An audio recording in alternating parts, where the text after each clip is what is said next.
السلام عليكم، ورجعنا تاني فيديو جديد. فيديو اليوم إن شاء الله حيكون عن القانون الثاني فيما يخص القوانين اللي بتساعدنا على تحقيق الهدف وبالتالي النجاح في حياتنا عموما. فتابعوني للنهاية وإن شاء الله تتعرفوا على هذا القانون أو القانون رقم 2. وما تنسوا الاشتراك في القناة وتفعيل زر التنبيه عشان يصلكم كل جديد. ويلا نبدأ.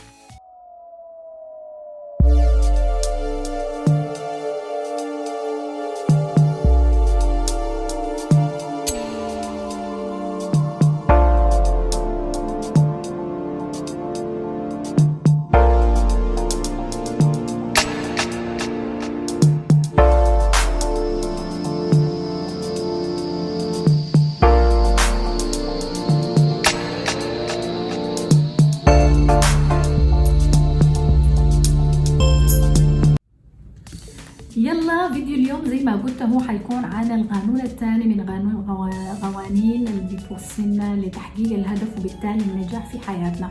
والحياة مراحل، اللي هي مرحلة مرحلة الواحد بيتعلم وبيصل بإذن الله، بس لازم يكون في يقين بأنه الواحد حيقدر يصل، وفي جهد مجهود من كد وجد، فلازم الواحد يجتهد عشان يصل. تمام. طيب القانون الثاني اللي هو قانون الإنتاجية. قانون الإنتاجية هو قانون مهم جدا عشان إحنا نقدر نصل لهدفنا بإنتاج أكثر ونستفيد من حاجاتنا. طيب قانون الإنتاجية هو العنوان الرئيسي، قانون الإنتاجية. تمام. بتتفرع منه 3 محاور. تمام. المحور الأول اللي هو محور الوقت، المحور الثاني اللي هو التركيز، المحور الثالث اللي هو الطاقة. تمام. طيب محور الوقت بيتفرع لفرعين. الفرع الأول اللي هو يكون عندي أهداف شهرية. تمام. والفرع الثاني اللي هي بيكون عندي مهام أو عندي أولويات يومية. يعني أنا عندي أهداف شهرية أقوم أوزعها فرتقة لأهداف أو لأولويات يومية. تمام. أهداف شهرية زي ما قلنا في الفيديو السابق إنه إحنا بنوزع الأهداف. تكلمنا عن الأسبوعية. الشهرية اللي هي هتكون أهداف كبيرة هنوزعها لأهداف صغيرة ننجزها خلال شهر. تمام. طيب تاني حاجة ترتيب أولوياتنا اليومية، اللي هو خلال اليوم أنا حأعمل شنو، حأنجز شنو، المهم في الأهم ترتيب الأولويات بإنه إحنا كتابتها. زي ما قلت الكتابة مهمة جدا، إنه الواحد يكتب كل الأشياء اللي هو عايز ينجزها عشان يتحفز ويتذكر. تمام. طيب المحور الثاني اللي هو محور التركيز بيتفرع ل3 أفرع. الفرع الأول اللي هو التأمل أو المديتيشن. طيب التأمل هو الواحد يكون عنده ساعة خلال اليوم يقعد فيها مع نفسه في مكان هادي مع ميوزك هادئة، يعمل فيها تواصل مع نفسه، تواصل مع عقله الباطن، يتخلص من كل المخاوف اللي بتعيق الوصول للهدف، يعمل ريلاكسيشن ويعمل إعادة تنظيم للأفكار وتجديد لها. صراحة مهم جدا إنه الواحد يكون عنده وقت لنفسه، وقت لنفسه فيما يخص الإنتاجية، اللي هو لما أنا أعمل مديتيشن أتواصل مع نفسي، بقلل زي ما قلت بتواصل مع نفسي وبكون متصالح معاها وبكون فاهم في شنو. فمهم جدا إنه الواحد يعمل التأمل، جميل جدا إذا جربتوه. حلو. طيب في التركيز الفرع الثاني في التركيز اللي هو نبعد دائما عن المشتتات. أي حاجة ممكن تعمل لنا تشتت نتجنبها. زي شنو؟ زي الموبايلات، زي التلفزيون، متابعة المسلسلات الغير هادفة، استعمال الموبايل بصورة إدمان، صورة منتظمة تصل لدرجة الإدمان. فبالتالي الواحد يضيع زمنه، اللي هو الموبايل من يصنف من كسارق الزمن.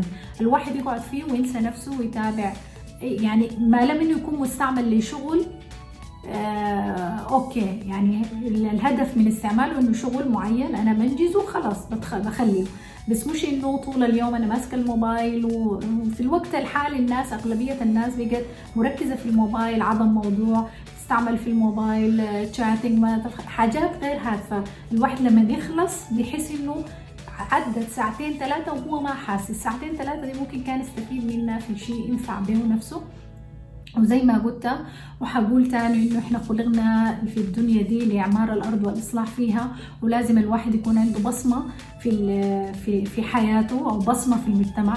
فلازم البصمه دي بانه اعرف انا امكانياتي شنو، انا اطور نفسي فيها عشان اقدر انتج. تمام. طيب تاني حاجه او تاني محور في التركيز اللي هو تجميع المهام. طيب تجميع المهام كيف؟ تجميع المهام انه انا لما الواحد يدخل في مود لحاجة معينة ممكن يعمل عدة مهام، يعني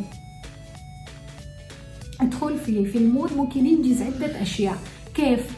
يعني مثلا انا بصور في فيديوهات، فلما يعني الدخول في المود بالنسبة للفيديوهات يعني بتبقى تحضيرات وكده، فلما الواحد يتحضر وخلاص يدخل في جو التصوير والتسجيل وكده، ممكن بدل ما يسجل فيديو واحد ممكن يسجل فيديوهين أو 3 فيديوهات على حسب المحتوى الجاهز.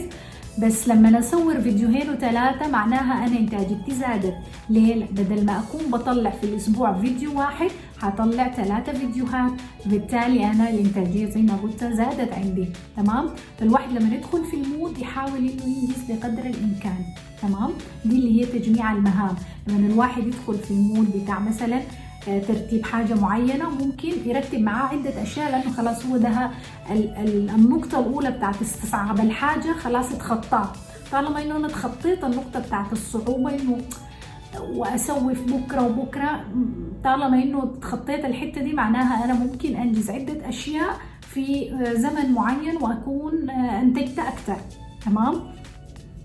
طيب المحور الثالث من قانون التحفيز اللي هو الطاقة. الطاقة بتتفرع ل3 فروع. الفرع الأول اللي هو تنظيم النوم، لازم الواحد ينوم ساعات نوم كفاية. ساعات النوم الكفاية بتعمل لنا وقاية من الأمراض، وبالتالي الواحد بيكون مركز وبيكون موده جميل وبيكون نشيط وقابل للإنتاجية، يعني قادر يدي. تمام؟ فساعات النوم، نوم ساعات كفاية مهم جدا لصحة جسمك وإنتاجيتك. حلو؟ طيب تاني حاجة الأكل، لازم نحرص على إنه إحنا ناخد أكل صحي، وزي ما قلت في فيديوهات سابقة الوجبة المتوازنة، لازم يكون عندنا فطور وغدا وعشاء ووجبات خفيفة بيناتهم، والمهم إنه الوجبة تكون متكاملة توفر لنا كل احتياجاتنا. تمام؟